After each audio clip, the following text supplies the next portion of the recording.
Thank you very much, everybody. We have a lot of big signings, good signings, one in particular, which we'll save for the end. And I'll ask Will to go over these individually, and we can see how we do. Yes, sir. First, for your review, we have 56 sub-cabinet level appointments. This includes probably most notably 7 ambassador appointments. Those will be the first ambassadors, I believe, that you've transmitted to the Senate. Okay. And they're very good.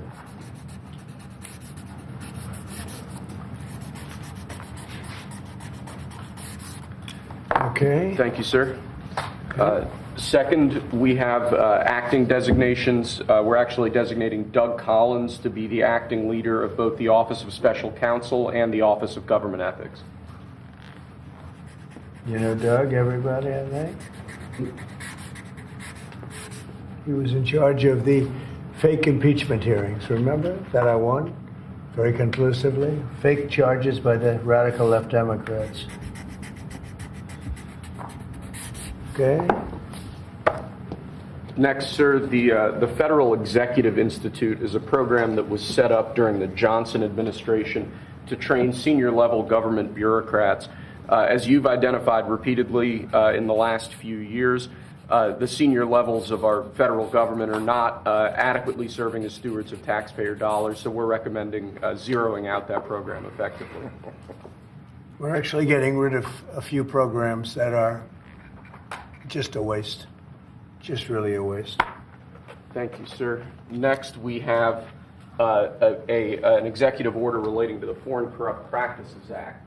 As you've repeatedly identified, the way that this act has been enforced over the years has been devastating to American business opportunities and business competitiveness abroad. We are essentially ordering the Department of Justice to use its prosecutorial discretion in a way to ameliorate the negative effects of the Foreign Corrupt Practices Act, to allow Americans to do business abroad, and to allow our foreign partners to do business with Americans without fearing unjust prosecution. And for those of you that know this, it turned out to be, it sounds good on paper, but in practicality, it's a disaster. It means that if an American goes over to a foreign country and starts doing business over there legally, legitimately, or otherwise, it's almost a guaranteed investigation, indictment, and nobody wants to do business with the Americans because of it. Nobody wants to do business. They say, look, we can deal with China. They can do whatever they want. We can deal with Russia. We can deal with anybody. And we have a normal life. You deal with America, the FBI gets over there. They don't investigate death and murders on the street in New York and Los Angeles. They go over and investigate a business guy trying to do business. So it made it very, very hard from a practical standpoint to make deals. They want to deal with the Americans, but they don't want to be under investigation every time they speak to an American, every time an American makes a phone call to somebody in a different country. It's a disaster for this country. And I guess it was a Jimmy Carter concept, and it sounds so good, but it's so bad. It hurts the country. And many, many deals are unable to be made because of it. Nobody wants to do business because they don't want to feel like every time they pick up a phone, they're going to jail. So we'll sign this, and it takes courage to sign it because you only get bad publicity when you sign it. It sounds so nice. The title is so lovely, but it's an absolutely horror show for America. So we're signing it because that's what we have to do to make it good.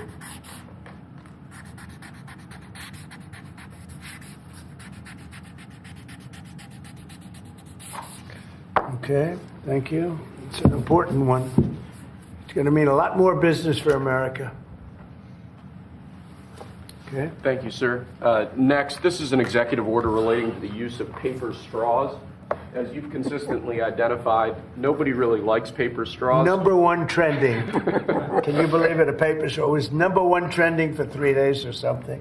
The environmental impact of plastic straws versus paper straws is entirely unclear. This has cost both the government and private industry an absolute ton of money and left consumers all over the country wildly dissatisfied with their straws. So we're asking aspects of the federal government, federal departments and agencies to look at their existing procurement processes and we're asking your Domestic Policy Council to look holistically at this issue to address it, and it really is something that affects ordinary Americans in their everyday lives. We're going back to plastic straws. These things don't work. I've had them many times, and on occasion they break, they explode. If something's hot, they don't last very long, like a matter of minutes, sometimes a matter of seconds. It's a ridiculous situation. So we're going back to plastic straws. I think it's okay.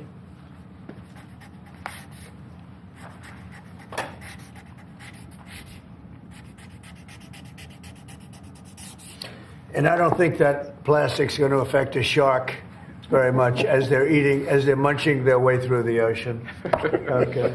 Thank you, sir. Next, we have a full and unconditional pardon for former Governor Rod Blagojevich of the state of Illinois. Good. It's my honor to do it.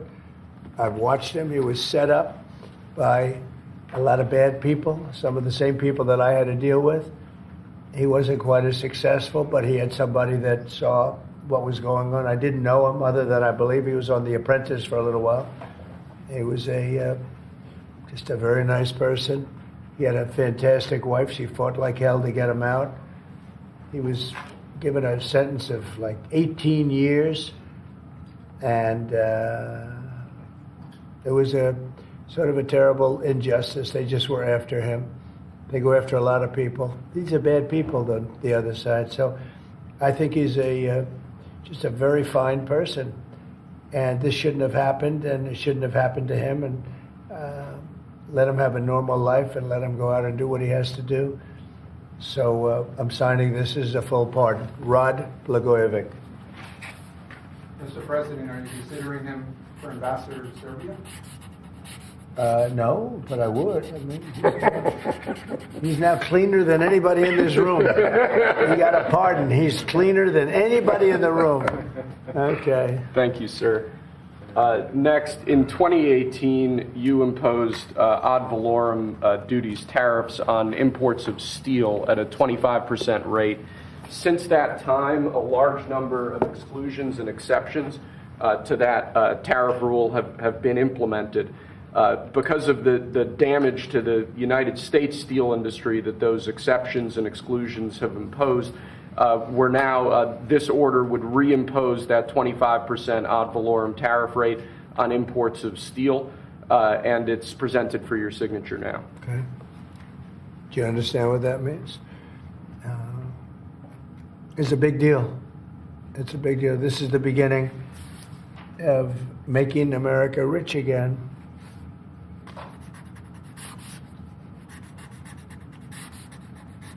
Mr. Secretary, do you have anything to say? As you know, Howard is Secretary of Commerce, doing a fantastic job. And what do you have to say about it? So when you imposed the tariffs the first time, Right. You added 120,000 jobs. And since that time, it's been picked away and nicked away and excluded away, and we've lost 107,000 jobs. And remember, these aren't just general jobs. These are steel workers in America, and now you're going to bring them back. You're going to bring those 120,000 jobs back to America. You are the president who's standing up for the American steel worker, and I am just tremendously impressed and delighted to stand next to you. Mr. President, with your workers. So let me just make a statement, and essentially this is another way of saying we're doing a 25% tariff on steel and aluminum. So the failed American trade policies have led our once incredible United States steel and aluminum industries, once incredible, not now, but they're not bad. I saved them because of my first term, totally saved them. If I didn't do what I did, I put massive tariffs, not the highest level, but pretty massive tariffs. We took in a lot of money and we took in a lot of jobs, but we were being pummeled by both friend and foe alike. Our nation requires steel and aluminum to be made in America, not in foreign lands. We need to create, in order to protect our country's future, a resurgence of U.S. manufacturing and production, the likes of which has not been seen for many decades. It's time for our great industries to come back to America. I want them back to America. This is the first of many, and you know what I mean by that. We're going to be doing others on other subjects, topics. Protecting our steel and aluminum industries is a must, and today I'm simplifying our tariffs on steel and aluminum so that everyone can understand exactly what it means. It's 25% without exceptions or exemptions, and that's all countries, no matter where it comes from, all countries. If made in the United States, however, United States of America, there is no tariff, zero. So if it's made in the United States, there is no tariff. All you have to do is make it in the United States. We don't need it from another country. As an example, Canada, if we make it in the United States, we don't need it to be made in Canada. We'll have the jobs. That's why Canada should be our 51st state. We'll bring back industries, and we'll bring back our jobs, and we'll make America industry great again. So essentially, we're putting on a 25% tariff without exception on all aluminum and all steel. And it's going to mean a lot of businesses are going to be opening in the United States. Now, we're going to be meeting over the next 4-week period, maybe on a weekly basis, and maybe we'll do a couple of them at different times and maybe together. But we'll be talking about other subjects like cars. We'll be talking about drugs and pharmaceuticals. We'll be discussing chips, and we're going to be doing some other things in addition to that, all which will bring in a lot of jobs into our country. Cars is going to be a very big one and a very important one, and America is going to be stronger than it ever was before. Okay? So are you finished with everything, I think? We have aluminum still to sign Okay, here, let's sir. go. So with respect to aluminum, similarly to steel, since 2018, a large number of exceptions and exemptions have been added into the law. This eliminates all of those and also increases the ad valorem tariff rate from 10 to 25%. Mostly the last part is the most important, right? Would you say? Totally. So basically, this is aluminum, the same thing, no exceptions, no nothing. And it's going to bring our aluminum business back and may go higher. I mean, frankly, it may go higher. And we're going to also be talking about we're going to be talking about things over the next 3 weeks that I think will be amazing for our country, amazing for our jobs, and will bring us to a new level of prosperity. And I think, frankly, our allies and our enemies all over the world expected this. They really expected it for years. They really expected it sometime during the Biden administration, but they didn't do anything. As you know, I put tariffs on China. We took in hundreds of billions of dollars with those tariffs, and Biden wasn't able to get them out. He tried to, but it was too much money. He couldn't do it. And we're going to be doing a very concise and, very, it's going to be good. And I don't think if done properly, and we're going to try and do that, we don't want it to hurt other countries, but they've been taking advantage of us for years and years and years. And they've charged us tariffs. Most of them have charged us, almost every one, I would say, almost without exception. Definitely. They've charged us, and we haven't charged them. And it's time to be reciprocal. So you'll be hearing that word a lot, reciprocal. If they charge us, we charge them. If they're at 25, we're at 25. If they're at 10, we're at 10. And if they're much higher than 25, that's what we are too. So that's having to do with everything. That's not just steel and aluminum. But we'll be discussing that over the next couple of weeks. But we will be looking at chips, and we will be looking at cars, and we're going to be looking at pharmaceuticals, and there'll be a couple of other things also in addition. That'll be Mr. President, Yes. Mr. President, U.S. steel workers have said that they support this move. But what would you say to American consumers who are worried that prices that they do support this move? U.S. steelmakers. I love the steel makers. That's But, good. well, what do you Of say course to they, American because they want to save their businesses. U.S. Steel will now be a very valuable company. Anybody that makes steel is going to be great. Anybody that works in big steel is going to be very happy. What do you say to consumers who are worried about prices, sir? Oh, I don't think you're going to. No, you're going to ultimately have a price reduction because they're going to make their steel here. There's not going to be any tariff. These foreign companies will move to the United States, will make their steel and aluminum in the United States. Ultimately, it'll be cheaper.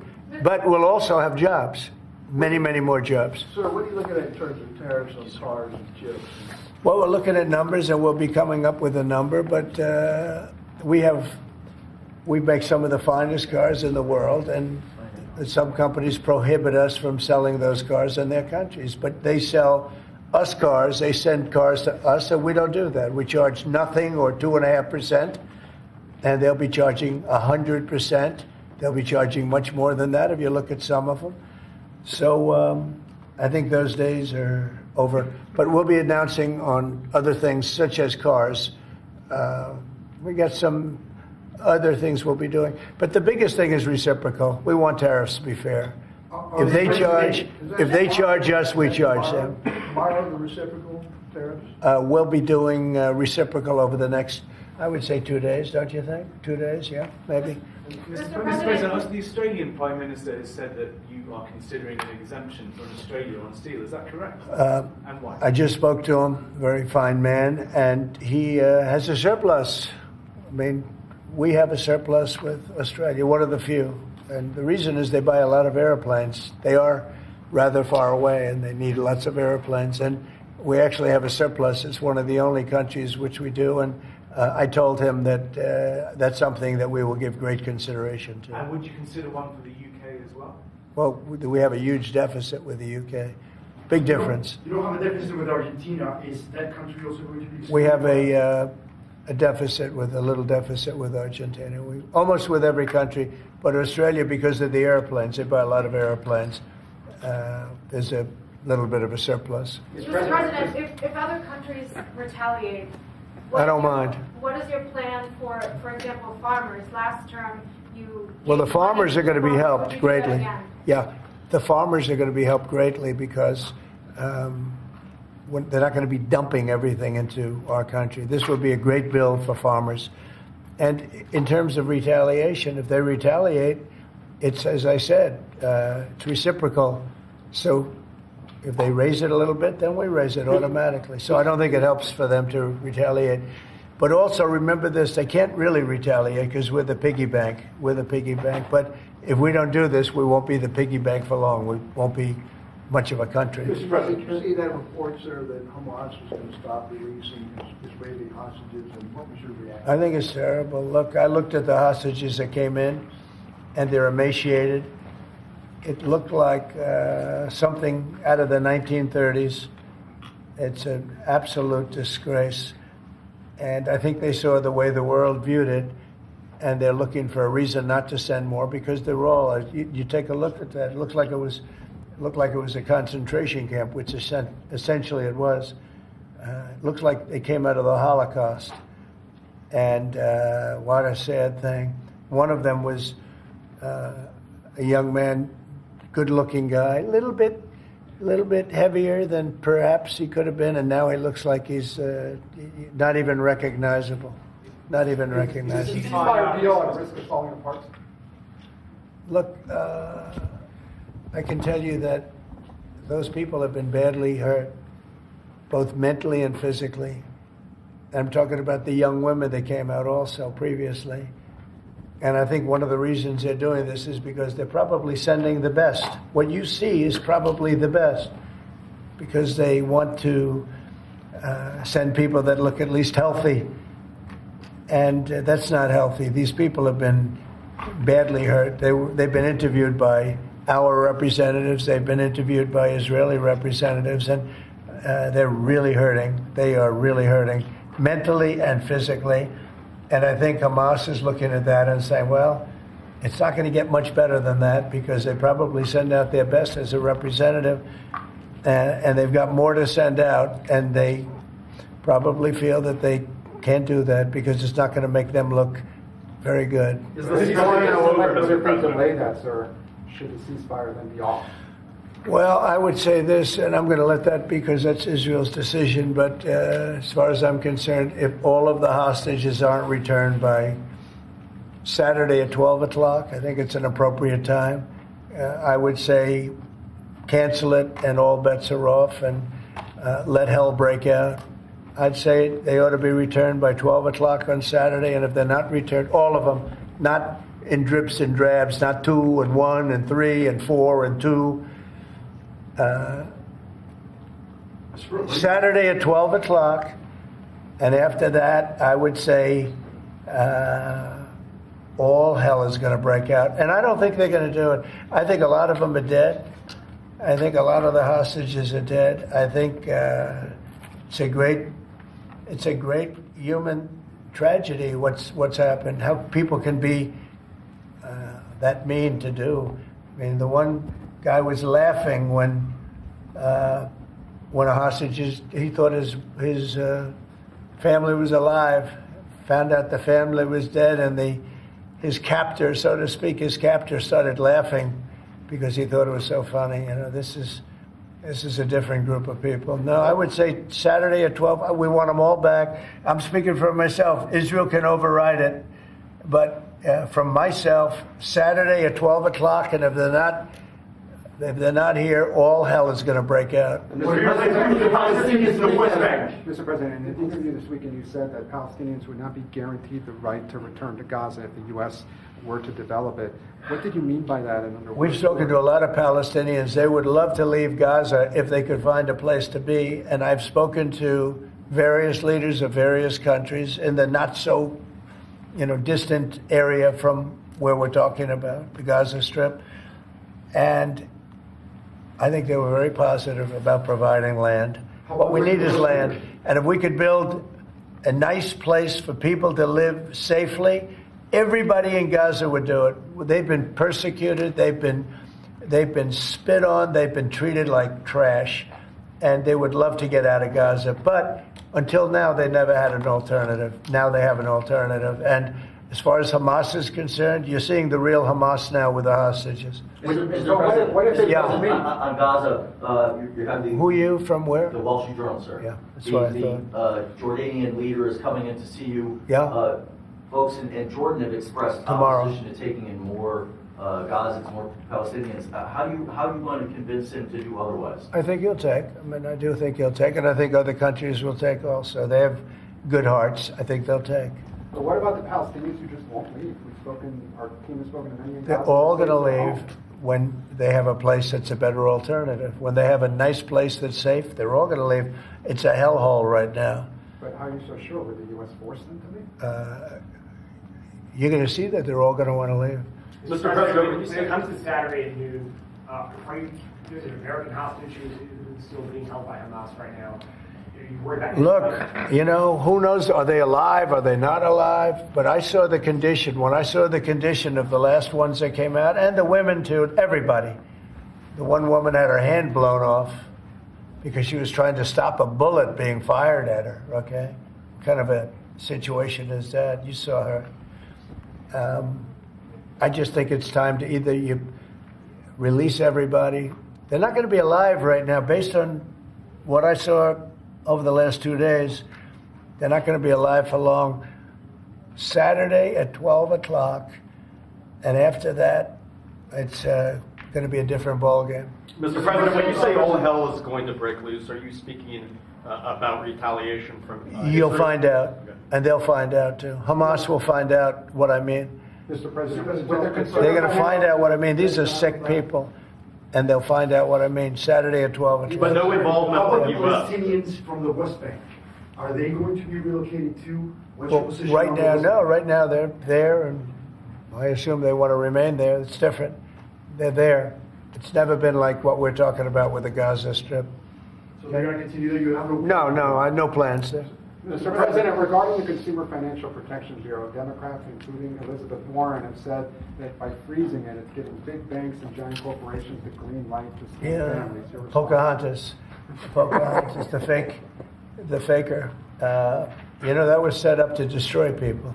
She used that as her little personal agency to go around and destroy people. And she's a fake.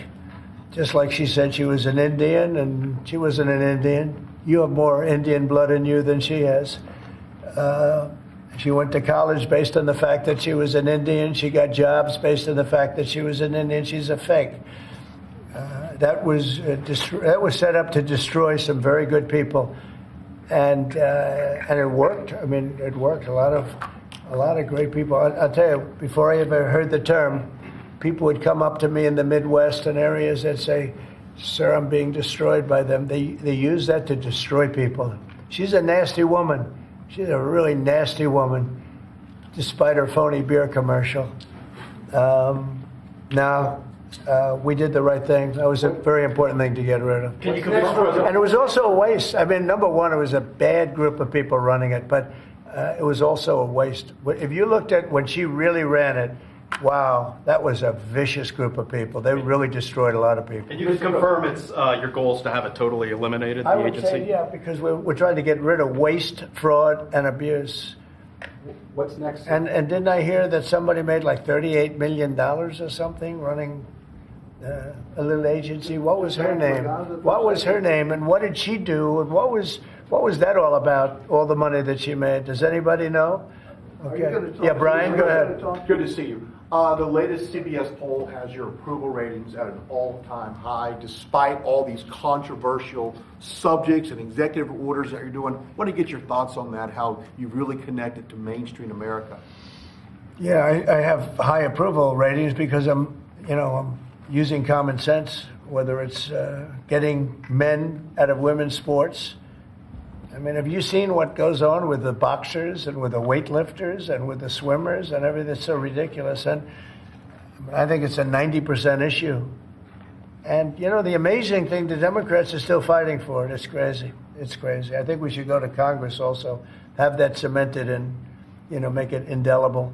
But it's, to me, it's all common sense. Who wants an open border where prisons are dumped into our country, where prisoners are led into our country, many of whom are murderers, many of whom murdered far more than one person, and they're now roaming our country. Who wants that? I mean, it's terrible. Steve, I'd like you to say a couple of words about it. Yes, well, as you know, Mr. President, since you issued your day one executive orders, border crossings are down approximately 95%. You talk to agents on the line. In their entire careers, they've never seen crossing days as low as what they're experiencing right now. The cartels, in fact, are enormously frustrated because they've never seen a clampdown like this before in American history. There are people who were working at Border Patrol back when it was at INS in the 80s and 90s. They've never seen a day like this. That's because you've mobilized the 10th Mounted Division, the Marines, the entire U.S. military. They're erecting physical miles of barrier, temporary and ultimately permanent, every single day.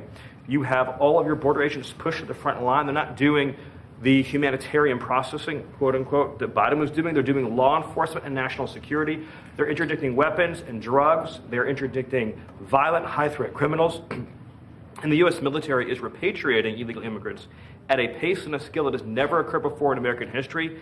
And those who are committing human trafficking and child trafficking are being prosecuted for felony offenses, and they'll be doing hard time in jail. There's never been a lockdown like what you have implemented through your orders and vision since you took the oath of office. What's your thoughts on DOGE? Wednesday at 10 a.m. they're having the first subcommittee focus on the fraud and Medicare. Yeah, before I discuss that, I just want to add to what Steve said. And we want people to come into our country, but we want them to come in legally. They have to go through a process. And we have to know that they haven't killed 9 people, or they haven't killed, like in one case, five people. And they're out on the loose, and we're all looking for that particular individual. This was all led in by Biden and the group of stupid people, bad people and stupid people. Some are bad, some are stupid, some are both. But I'll tell you what they've done to this country. But we're cleaning it up. And hard to believe I can say it. It'll be better than ever before. But we have a lot of bad people we have to get at. We're searching out for a lot of them. I think Tom Holman and Christie are doing an unbelievable job. Christie Noem. They're doing an unbelievable job. They're taking out massive numbers of people. And you notice every country is accepting those people back. Remember, everyone said, oh, they'll never accept them. They're all taking them back. They have to. They're all taking them back. Every single country is taking them back. I don't know if they want them or not. I don't imagine they do, but they're taking them back. Are you going to talk to Zelensky this Mr. week? President, back on Gaza, you talked with Fox News about the billions of dollars we pay for Jordan and Egypt every year. Would you withhold aid to these countries if they don't agree to take in the Palestinians? Yeah, maybe. Sure. Why not? You mean Is if that they part don't of the deal that agree? you mentioned? If they don't agree, I would conceivably withhold aid. Yeah. Are you going to talk to Prime Minister Netanyahu about the Saturday deadline? Sure. I mean, it's just my deadline, but they may change it. But I think it's. I've seen too many people come out. They look like Holocaust victims from many years ago. I've never seen anything like it. I didn't think this could happen in this world today. You know, we think we have a civilized world. It's not civil. These are bad people we're dealing with. So that would be my suggestion. And he can open it up or not open it up, but that would be my. Do you have anything to say about that? Your commerce, but you have a lot to say from the standpoint of your faith and your religion. Go ahead. So it's amazing that 4 years of nothing, and then you come in and you immediately start to move the needle. You have hostages coming out. You send Steve Witkoff, who's done an amazing job for you.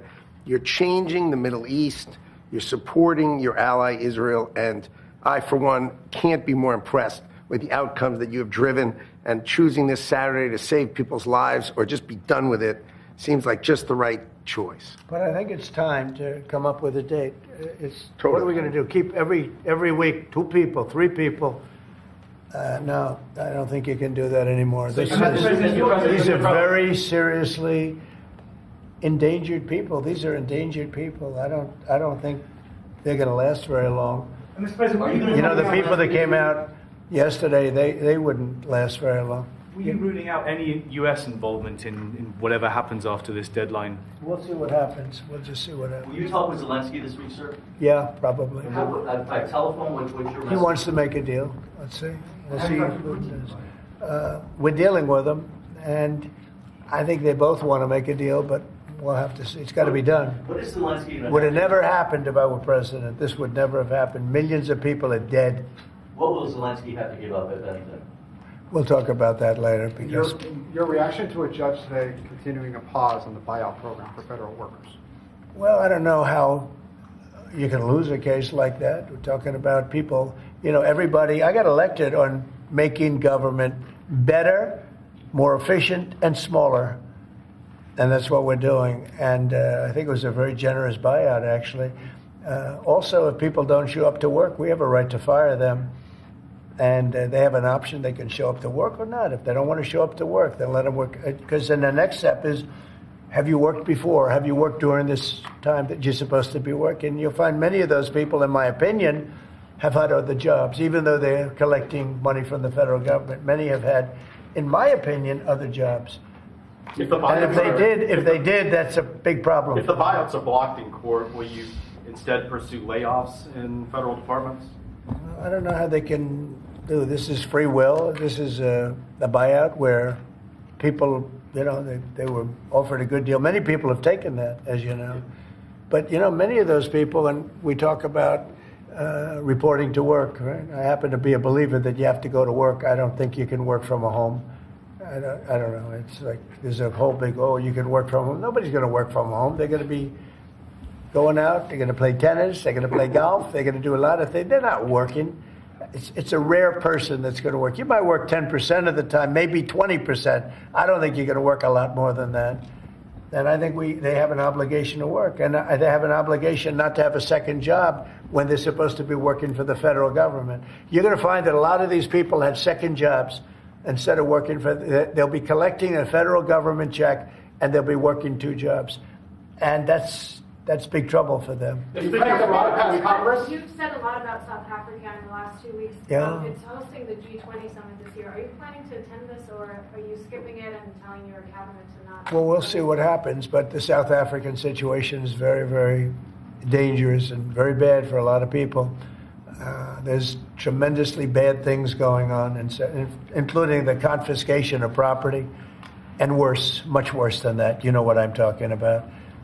And we're not making any payment until we find out what's going on in South Africa. Yes, What's please. next for General Kellogg going to Ukraine this week, sir, soon? Yeah, he is. Keith Kellogg. General Kellogg is an excellent guy, and he's spending time doing various things. We have numerous people working on numerous different problems. You know, when I left office, wasn't long ago, a little more than 4 years ago, we had no wars, we didn't have problems. Now we got the whole world is blowing up, but we'll put out the fires. You've been talking to Vladimir Putin Are you trying to set up a meeting with him? Well, I can't tell you what I'm talking about, but we are talking as a group also. I think he'd like to make a deal, but it takes two to tango. And so, I mean, you can't give us any more clarity on whether you personally have spoken to. I don't want to talk about it. No, I don't want to talk about it. It's not going to help you to know, but we would like to get a deal done if possible. Only because, in my case, save lives. You know, we're much further away. Remember, we have an ocean separating. They don't. Europe should be paying what we're paying, and Europe has done it more in the form of a loan than with us. We just give it. You know, Biden gives it because he's not a smart individual, not a very smart individual. We have people over there today who are making a deal that as we give money, we get minerals and we get oil and we get all sorts of things, because why are we doing this? And all this money, we're in for maybe 350 billion and Europe's in for 100 billion. And Europe's in really as a form of a loan. In theory, they get that money back. In theory, they get interest on their money. It's a whole different ballgame. And Biden is the one that started doing this. Every time Zelensky came here, he walked away with $60 to $100 billion. I think he's one of the greatest salesmen who have ever lived, by the way. Can you discuss your intentions with the Kennedy Center, which you're now Yeah. board chair of? So we took over the Kennedy Center. We didn't like what they were showing and various other things. And I had a lot of the board members already, as you know, and we have some that will be replaced. But we have, I guess, a whole new group of people going in. I have Rick Grinnell, who's got some experience in that world. He's very good. Going to be handling it on a temporary basis. I think he'll do a great job, but we're going to get some great professionals. I'm going to be chairman of it, and we're going to make sure that it's good and it's not going to be woke. There's no more woke in this country. This woke has cost us a fortune and cost us our reputation, but the reputation's coming back very, very rapidly. Thank you very much, everybody. Thank you. The penny is gone. The penny's gone. Is the nickel next? What about the dime? What about anything? Good luck. The penny is gone. The penny cost this government a lot of money. Thank you. Thank you very much. Thank you. Thank you. Thank you. Thank you. Thank you, guys. Thank you. Thank you very much. Thank you.